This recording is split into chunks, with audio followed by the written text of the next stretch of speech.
Avis vascular center మన దేశంలోనే the best varicose vein hospital.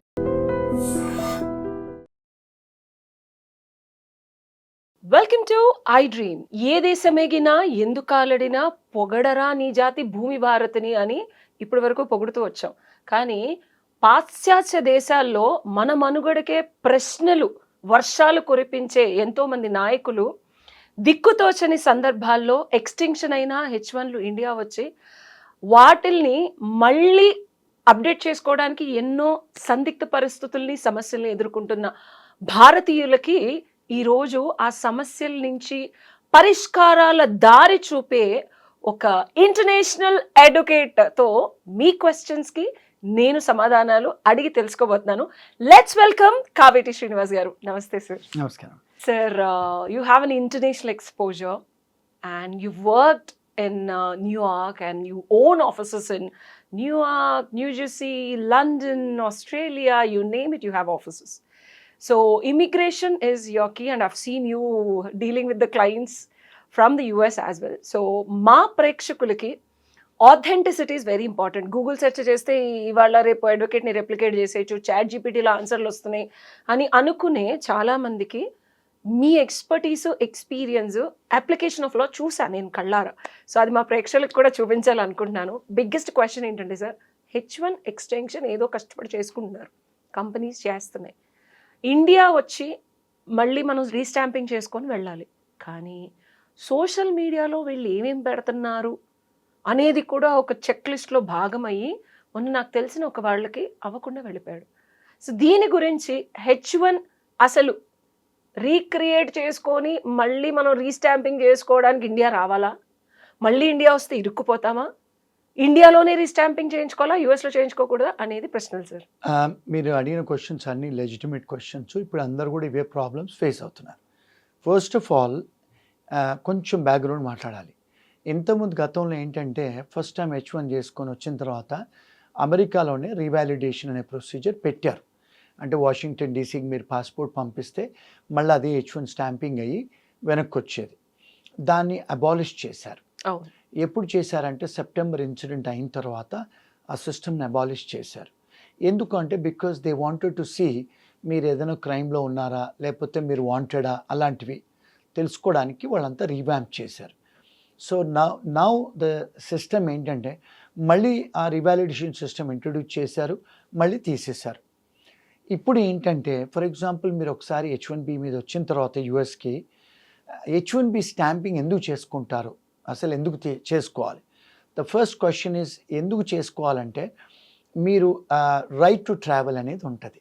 For example if you want to leave to another country, for example you want to go for holiday or you want to travel. For example చాలామంది H1B employees అమెరికాలో పనిచేస్తుంటారు, వాళ్ళ clients కెనడాలో ఉంటారు. But they have to go to Canada and come back. You can, when you're going to Canada, you have to take a Canadian visa. మళ్ళీ వెనక్కు రావాలంటే మీకు H1B stamping ఉండాలి. So that allows you to come back in to US. అందుకనే ఎంచుకుంటారు H1. అంటే ఎందుకు ఎంచుకుంటారంటే it allows you to travel back and forth multiple times. That is the reason why people come back to get H1B stamping. అంటే వాళ్ళకైనా వాళ్ళ wife చిల్డ్రన్కైనా కూడా husband చిల్డ్రన్కైనా కూడా ఎందుకు ఎంచుకుంటారు visa? First of all we have to understand visa అంటే ఏమిటి. Visa అంటే it's a label which is printed on the passport given by the department of state. H1B ఎవరు ఇస్తారు? ఇమిగ్రేషన్ డిపార్ట్మెంట్ ఇస్తుంది. వీసా ఎవరు ఇస్తారు? డిపార్ట్మెంట్ ఆఫ్ స్టేట్ ఇస్తారు. Homeland security కాదు, డిపార్ట్మెంట్ ఆఫ్ హోమ్ల్యాండ్ సెక్యూరిటీ వాళ్ళే H1B ఇస్తారు మీకు. ఆ వీసా H1B స్టాంపింగ్ కోసము మీరు బయటకు వచ్చి ఇండియాకి వచ్చిన తర్వాత కౌన్సిలేట్ వాళ్ళు ఇమిగ్రేషన్ కింద రారు, వాళ్ళు డిపార్ట్మెంట్ ఆఫ్ స్టేట్ కింద వస్తారు. అంటే ఇప్పుడు మన దేశంలో ఫారిన్ అఫైర్స్ ఎలా ఉంటుందో అలాగే డిపార్ట్మెంట్ ఆఫ్ స్టేట్ అనేది సపరేట్ స్టేట్ డిపార్ట్మెంట్. అది దాని కింద కౌన్సిలర్ అఫైర్స్ వస్తారు, వాళ్ళు వేస్తారు మీకు స్టాంపింగ్. అంటే ఇక్కడ ఏమవుతుంది, the sovereign which is H1B homeland security వాళ్ళు మీకు వీసా అప్రూవ్ చేస్తే డిపార్ట్మెంట్ ఆఫ్ స్టేట్ వాడు మీకు స్టాంపింగ్ అయ్యట్లేదు. ఆ దుస్థితి ఎందుకు? బికాస్ ఎక్కడైతే ఇప్పుడు యుఎస్లో మన ప్రెసిడెంట్ గారు అక్కడ ఆయనతో ఉన్న డిపార్ట్మెంట్ ఆఫ్ స్టేట్ చీఫ్ వీళ్ళంతా ఎవరైతే డిసిషన్స్ తీసుకుంటున్నారో వాళ్ళు ఏమన్నారు, మీరు మళ్ళీ వెనక్కి రావాలంటే మీ సోషల్ మీడియా ప్లాట్ఫామ్స్ అన్ని చూసి మీరేమన్నా దేశానికి విరుద్ధంగా మాట్లాడుతున్నారా, మీ సోషల్ మీడియాలో ఏమైనా రాడికల్ వ్యూస్ ఉన్నాయా, ఏదైనా కమ్యూనిస్ట్ భావాలు ఉన్నాయా, అంటే దేశానికి అంటే అగెయిన్స్ట్ ద కంట్రీ, అగెయిన్స్ట్ ఇప్పుడు అమెరికన్కు అగెయిన్స్ట్గా చాలా కంట్రీస్ ఉన్నాయి, ఆ కంట్రీస్ ఫేవర్గా ఏమైనా మాట్లాడుతున్నారా. ఇవన్నీ ఎప్పుడు స్టార్ట్ అయ్యాయి, ప్రజెంట్ అడ్మినిస్ట్రేషన్ వచ్చిన తర్వాత, ప్యాలెస్తైన్ ఇజ్రాయెల్కి సంబంధించిన గొడవలు వార్ స్టార్ట్ అయిన తర్వాత చాలా యూనివర్సిటీస్లలో స్టూడెంట్స్, కొంతమంది ముస్లిం స్టూడెంట్స్ ప్యాలెస్తైన్ తరఫున నినాదాలు చేశారు, సపోర్ట్ చేశారు, మాట్లాడారు. కొంతమంది ఇజ్రాయెల్ తరఫున చేశారు, జూయిష్ వాళ్ళ తరఫున. సో ఇప్పుడు ఏమవుతుంది, అమెరికాకు చాలా ముస్లిం కంట్రీస్ కు బ్యాన్ చేశారు ప్రజెంట్ అడ్మినిస్ట్రేషన్. తీసేశారు. కరెక్ట్. చాలా కంట్రీస్లో కూడా ఆఫీసులు క్లోజ్ చేశారు, అంటే కౌన్సిలేట్స్ క్లోజ్ చేశారు, చాలా కంట్రీస్ను బ్యాన్ పెట్టారు. ఇప్పుడు ఏంటంటే తను అంటే ప్రస్తుత ప్రెసిడెంట్ గారు లాస్ట్ టైం కూడా పవర్లోకి వచ్చినప్పుడు చాలా కంట్రీస్లలో కౌన్సిలేట్స్ క్లోజ్ చేశారు. అంటే he didn't wanted Muslims to come in to the country. Unnecessary conflicts, దేశానికి విరుద్ధంగా ఉన్న మనుషులు మళ్ళీ ఎక్కడ ఇబ్బంది కలిగిస్తారో లోకల్గా ఉంటే అనే పర్స్పెక్టివ్లో, అంటే prevention is better than cure లాగా వాళ్ళను రాకుండా చేశారు. అది ఏమవుతుంది ఇప్పుడు, it is reflecting on other things also. ఇప్పుడు ఏంటి, ఎవరైతే అలాంటివి ఏమైనా పెడతారో సోషల్ మీడియాలో చూసి వీసా ఇవ్వాలి అని కొత్త పాలసీ తెచ్చారు ఆయన. సో ఇప్పుడు ఏమవుతుంది, క్వశ్చన్ అడుగుతాను సార్, ఇక్కడ మనకి ఫండమెంటల్ రైట్స్ ఉంటాయి. ఎందుకంటే మన కాన్స్టిట్యూషన్లో నేను చదివినప్పుడు అమెరికా నుంచి బిగ్గెస్ట్ బేస్ తీసుకుందే అమెరికన్ ఫ్రీడమ్ గురించి, వీటి గురించి మనం ఎక్కువ తీసుకున్నాం. సో వీళ్ళు సిటిజన్స్ కాదు, ఓన్లీ H1 వీసాల మీద ఉన్నారు, అండ్ వీళ్ళు జస్ట్ అక్కడ బ్రతుకు తెరువు కోసమో చదువుకోవడం కోసమో పలు విధాల వర్క్ వీసాలు, ఓవన్లు, ఇవి ఇలా చాలా రకాలు తీసుకున్నప్పుడు వాళ్ళ సెల్ఫ్ ఎక్స్ప్రెషన్ని నిబద్ధత, నియంత్రత, పాలనలాగా చేస్తున్నారా? ఎందుకంటే సోషల్ మీడియా ఇప్పుడు ఇండియాలో freedom of speech and self expression ఉంది, నాకు నచ్చిన పోస్ట్ నేను పెడతాను. ఎగ్జాంపుల్, నేను ఇండియన్, సో ఏ లాస్ వర్తిస్తాయి? Because I know it's little tricky and lot of people don't understand this question is haunting me. ఎందుకంటే నా సోషల్ మీడియాలో ఎస్ డెఫినెట్గా ఒకవేళ నేను నా దేశానికి చెందిన అమ్మాయినైతే నాకు ఆ దేశభక్తి భావం ఉండటం తప్ప, ఒకవేళ ఉంటే అది నేను పరాయి దేశంలో నేను ఒక డబ్బులు కట్టి ఒక యూనివర్సిటీలో ధనార్జన కోసమో జ్ఞానార్జన కోసమో వెళితే దాన్ని బేస్ చేసుకొని ఎలాగా, I want to know the law. Excellent question, excellent question. So freedom of expression అనేది మన రాజ్యాంగం ఇండియాలో ఇచ్చారు. అమెరికన్ యుఎస్ కాన్స్టిట్యూషన్ కూడా ఫ్రీడమ్ ఆఫ్ ఎక్స్ప్రెషన్ ఉంది. ఎస్, ఫ్రీడమ్ ఆఫ్ ఎక్స్ప్రెషన్ ఉంది, కాదనట్లేదు. సో కానీ there are certain checks and balances. Checks and balances ఏంటి, ఇప్పుడు నాకు ఫ్రీడమ్ ఆఫ్ ఎక్స్ప్రెషన్ ఉంది కదా అని చెప్పి వేరే వాళ్ళ ప్రైవసీ ఇన్ఫ్లుయెన్స్ చేయడానికి లేదు కదా. ఇక్కడ సోషల్ మీడియా ప్లాట్ఫామ్స్లో మై ప్రిసైజ్ క్వశ్చన్ సార్, దేశద్రోహులు దేశంలో ఒక రకమైన ప్రొటెస్టింగ్ తీసుకొచ్చే సోషల్ మీడియా పోస్టుల్ని ఎలా స్క్రూటినీ చేస్తారు? I can also post like republic day India, నేను నా దేశాన్ని, నా దేశభక్తిని నేను డ్రెస్ చేసుకొని చాటి చెప్తా. Is that a scrutiny point, or how they are looking at this social media activism against US government? Okay, excellent question. చాలామంది సివిల్ రైట్స్ యాక్టివిస్ట్ ఏమంటున్నారంటే, ఫ్రీడమ్ ఆఫ్ ఎక్స్ప్రెషన్ మాకు ఉంది కదా, మా మా మా వ్యూ పాయింట్స్ మేము పెట్టుకుంటున్నాం కదా, ఆ వ్యూ పాయింట్స్ మేము పెట్టుకున్నప్పుడు ఇప్పుడు మనను ఎవరైతే స్టూడెంట్స్ అమెరికాకు వస్తారో వీళ్ళందరూ నాన్ ఇమిగ్రెంట్ స్టూడెంట్స్ అంటారు, అండ్ ఎవరైతే H1B వస్తారో వాళ్ళని కూడా నాన్ ఇమిగ్రెంట్ వర్కర్స్ అంటారు. ఈవెన్ పర్మనెంట్ రెసిడెంట్స్ కూడా వాళ్ళని ఏమంటారంటే వాళ్ళకు పర్మనెంట్ రెసిడెంట్స్ అంటారు, వాళ్ళను ఏలియన్స్ అంటారు. రెసిడెంట్ ఏలియన్, గ్రీన్ కార్డ్ మీద రెసిడెంట్ ఏలియన్ అని రాసి ఉంటది. రెసిడెంట్ ఏలియన్ అంటే ఏంది? ఏలియన్ అంటే పరదేశీ, అంటే you have a right to live in that country but you are a resident alien, you are a foreigner. మరి మీకు కొంతవరకే అర్హతలు ఉంటాయి, because you are not a US citizen. అక్కడ న్యాచురలైజ్ సిటిజనో లేకపోతే బర్త్ రైట్ సిటిజను కాదు మీరు. సో మీకు అక్కడ మీ ఇండియన్ పాస్పోర్ట్ ఉంటుంది, ఫారెన్ పాస్పోర్ట్ ఉంటుంది, కానీ we have given you permission to live, to have a domicile in our country for ever, resident alien forever. You can stay. But do you have a right to get into politics or vote? The answer is no. Can you work for the American government? The answer is no. Can you become a teacher in America? The answer is no. There are many restrictions because you're only a resident alien. You're not an American. So వాళ్ళు ఏం చేస్తున్నారు, కట్టుదిట్టాలు పెట్టారు. ఇప్పుడు మీరు visitor ఇది next video చేద్దాం sir, ఎందుకంటే చాలా మందికి తెలియని విషయం ఇది. Yes. సిటిజన్షిప్ అయిపోతే చాలా ఒక పెద్ద ఊహలో ఉంటారు. సిటిజన్షిప్ తర్వాత పిఆర్, రెండిటికి డిఫరెన్స్, హక్కులు, అమెరికా వెళ్తే వరల్డ్ ఆఫ్ డ్రీమ్స్ ఏదైనా సాధించవచ్చు. But these are the reality which lot of people don't know. Will do this in the next video. Absolutely. Second ఏంటంటే, ఇప్పుడు అక్కడికి వచ్చిన తర్వాత మీరు ఒక నాన్ ఇమిగ్రెంట్ వర్కర్గా వస్తున్నారు, చదువుకోవడానికి వస్తున్నారు, ఉద్యోగం చేయడానికి వస్తున్నారు.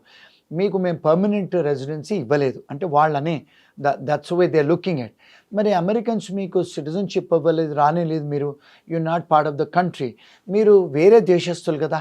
ఇప్పుడు for example Indians are coming as with an Indian passport, but you getting a 3 years or a 5 years of visa to come and do certain things. What is the meaning of visa? Which gives you it's a Allows license to you- enter. No. It's called a license to enter into America. To do what? To study. They are giving you a license to enter to work for a particular employer. Very clear about why Absolutely. this visa, Is what it- are your rights, and Absolutely. how much you are allowed to do what. That's it. అది Terms. కనుక తప్పితే అక్కడున్న president గారు కూడా ఒకటే మొత్తుకుంటున్నారు, illegal immigrants, if you have legality we don't have any problem. Right. But కాకపోతే ఆ రూల్స్ అనేది ఆయన అప్డేట్ చేస్తున్నారు. రైట్. అంటే ఇప్పుడు ఏమంటున్నారంటే, ఇప్పుడు కొత్త నినాదము లీగల్ ఇమిగ్రెంట్స్ కూడా ఇల్లీగల్ చేస్తున్నారు అని. అంటే H1B వీసాలు ఫ్రాడ్ చేస్తున్నారు, స్టూడెంట్స్ వచ్చి ఫ్రాడ్ చేస్తున్నారు, అక్కడికి వచ్చి దొంగతనాలు చేస్తున్నారు, అక్కడికి వచ్చి డ్రింక్ డ్రైవింగ్ చేస్తున్నారు, మోరల్ టర్పిటెడ్ అఫెన్సెస్ చేస్తున్నారు, ఇవన్నీ హ్యూమన్ వాళ్ళు చూసి ట్రాఫికింగ్ కూడా ట్రాఫికింగ్ చేస్తున్నారు. ఇవన్నీ చేసి వాళ్ళు ఏమంటున్నారంటే, లీగల్గా కూడా వచ్చి ఇమిగ్రేషన్ వాళ్ళు ఇమిగ్రెంట్స్ వచ్చి ఇల్లీగల్ పనులు చేస్తున్నారు, అది కూడా కర్టైల్ చేయాలని చెప్పి చాలా కంట్రీస్ని బ్యాన్ చేస్తున్నారు. ఇప్పుడు స్టూడెంట్స్ని కానీ అన్ని రెస్ట్రిక్షన్స్ పెడుతున్నారు. ఇప్పుడు ఈ H1B ఏదైతే ఎంప్లాయర్స్ ఉన్నారో 3 సంవత్సరాలే పర్మిషన్ ఇస్తారు వచ్చి పని చేసుకోమని. సో మీ H1B రెన్యూవల్ అయిన తర్వాత మళ్ళీ when you come back to your country for a visa stamping, వాళ్ళు ఏం పాలసీ పెట్టారంటే, they want to checkup your social media presence, they want to checkup whether you have any criminal history background, మీకు ఏదైనా traffic violations ఉన్నాయా, మీరు ఎప్పుడన్నా domestic వైలెన్స్లో పెళ్ళాన్ని కొట్టారా, గర్ల్ ఫ్రెండ్ కొట్టారా, మీరేమైనా దొంగతనాలు చేశారా, షాప్ లిఫ్టింగ్ చేశారా, లేకపోతే అసాల్ట్ చేశారా, తాయి కొట్టుకున్నారా రూమ్మేట్స్, ఇవన్నీ కూడా చూస్తున్నారు. సో ఏమంటుందంటే ఇమిగ్రేషన్లో, if you are arrested for any offence, any moral turpitude offence or any offence in India, in India and overseas, మీరు ఏంటంటే because you're not a good Samaritan, మీరు మా దేశానికి వచ్చి you're not a good citizen అని అర్థం. ఇప్పుడు ఏం చేస్తున్నారు, స్ట్రిక్ట్ ఇంటర్ప్రిటేషన్ చేస్తున్నారు. అంటే ఇప్పుడు ఫర్ ఎగ్జాంపుల్ ఇండియాలో కూడా గతంలో చాలామంది మీద ఎఫ్ఐఆర్లు అయ్యి కేసులు అయ్యి ఉన్నాయి. ఇప్పుడు they are also checking up that. అంటే we want clean people to come and live in our country అని. ఎందుకు గతంలో బైడెన్ అడ్మినిస్ట్రేషన్లో చాలామంది సౌత్ అమెరికా నుంచి డ్రగ్ కార్టెల్ వాళ్ళు వచ్చారు బార్డర్ క్రాస్ చేసి. That was the reason that caused lot of trouble, lot of deaths and shootings అయినాయి. Yeah, so that was the causation. ఇప్పుడు ఏమన్నారంటే, మీరు అఫెన్స్ చేసిన వాళ్ళు మా దగ్గరికి రాకూడదు, మీరు అఫెన్స్ చేసినట్టయితే మా కంట్రీకి వచ్చి ఉండకూడదు. మూడోది ఏంటంటే, ఎందుకు ఈ ప్రాబ్లం స్టార్ట్ అయిందంటే, because of that Palestine and Israel issue start అయిన తర్వాత కొలంబియా యూనివర్సిటీ, హార్వర్డ్ యూనివర్సిటీలో స్టూడెంట్స్ ఎవరైతే వాళ్ళు ప్లే కార్డ్స్ పట్టుకొని ప్యాలెస్తైన్ తరఫునో లేకపోతే ఇజ్రాయెల్ తరఫునో సపోర్ట్ చేసిన వాళ్ళను, as you rightly said, we have a freedom of expression. కానీ వాళ్ళు ఏమంటున్నారంటే, ఈ కంట్రీస్ను మేము బ్యాన్ చేశాము, ఆ కంట్రీస్ లా అంటే ఇప్పుడు పీస్ మేకర్స్ కాదు వాళ్ళు, వద్దంటే యుద్ధాలు చేస్తున్నారు, so they are doing this కనుక మేము వీఆర్ అగెయిన్స్ట్ దెమ్. మరి అగెయిన్స్ట్ దెమ్ అనే కంట్రీస్కు మీరు they are not in interest of America కదా, మరి మీరు వాళ్ళ తరఫున మాట్లాడుతున్నారు కదా, అందుకే మేము మిమ్మల్ని రానివ్వము మా దేశానికి. a lot of students detained immediately from these countries and we've seen news and all that. Yes. So to conclude sir, H1 వచ్చి అంటే మళ్ళీ రీస్టాంపింగ్ కోసం వస్తే గనక జనాలు తస్మాత్ జాగ్రత్త, మీ సోషల్ మీడియా పోస్టులు, మీ క్రిమినల్ హిస్టరీ, అమ్మాయి నచ్చింది కదా అని ఇష్టం వచ్చినట్టు చేయకండి, డబ్బులు వస్తున్నాయి కదా అని చెప్పి ఏ అఫెన్సెస్లోకి వెళ్ళకండి. శాస్త్రోక్తంగా పద్ధతిగా కష్టపడి సంపాదించి మళ్ళీ మన ఇండియా వచ్చి స్టాంపింగ్ వేయించుకుంటే ఇవేమీ లేకపోతే మళ్ళీ రీఎంట్రీ ఉంటుంది. కరెక్ట్, అంతేనా సార్? Very true. అండ్ ఇంకొక విషయం ఏంటంటే మెనీ టైమ్స్ ఇక్కడికి వచ్చి స్టక్ అవుతున్నారు. ఎందుకంటే స్టక్ అయిన తర్వాత మరి వీళ్ళకు మళ్ళీ కౌన్సిలేట్లో వాళ్ళకు అపాయింట్మెంట్స్ దొరకట్లేదు. But there is an exception to the general rule. నార్మల్గా ఏంటంటే ఎంప్లాయరే కానీ లేకపోతే అక్కడ మెంబర్ ఆఫ్ పార్లమెంట్సే కానీ అంటే కాంగ్రెస్ మెనే కానీ ఎక్స్టెంజెంట్ సర్కమ్స్టాన్సెస్ ఎమర్జెన్సీ ఉందని మనం అడిగితే రిక్వెస్ట్ చేస్తే ఎమర్జెన్సీ అపాయింట్మెంట్స్ కూడా దొరుకుతాయి. సో గైస్ చూసారు కదా, మీకు మరిన్ని క్వశ్చన్స్ ఏమన్నా ఉంటే కింద కామెంట్స్ రూపంలో తెలపండి. తప్పకుండా కావేటి గారి పర్సనల్ టైం తీసుకొని మరి ఆయన ప్రపంచంలో ఎక్కడున్నా సరే I will make a Zoom call and make sure your problems have appropriate solutions from the best international advocate Kaveti Srinivas garu. Thank you sir. Thank you. And for more videos, Please subscribe to iDream. Please subscribe to iDream. Please subscribe iDream. And please subscribe to iDream. For more videos, subscribe to iDream. please like, share, and subscribe to the channel. Congratulations, iDream. Subscribe to iDream. Subscribe to iDream. So subscribe to iDream Media. iDream की iDream team अंदर की huge congratulations. Please subscribe iDream Media. Please subscribe to iDream. Subscribe iDream. Please subscribe to iDream. iDream అంటే నా కళల ఛానల్ను subscribe చేసుకున్నారు, నోరు తిరుగుతలేదు. మీరైతే గంట గుర్తు కొట్టండి. For more such videos, please subscribe to iDream. Subscribe to iDream. Please subscribe to iDream. Please subscribe iDream Media. Please do subscribe to iDream. Please subscribe to iDream Media. For best entertainment and information, please subscribe iDream. And don't forget to subscribe to iDream.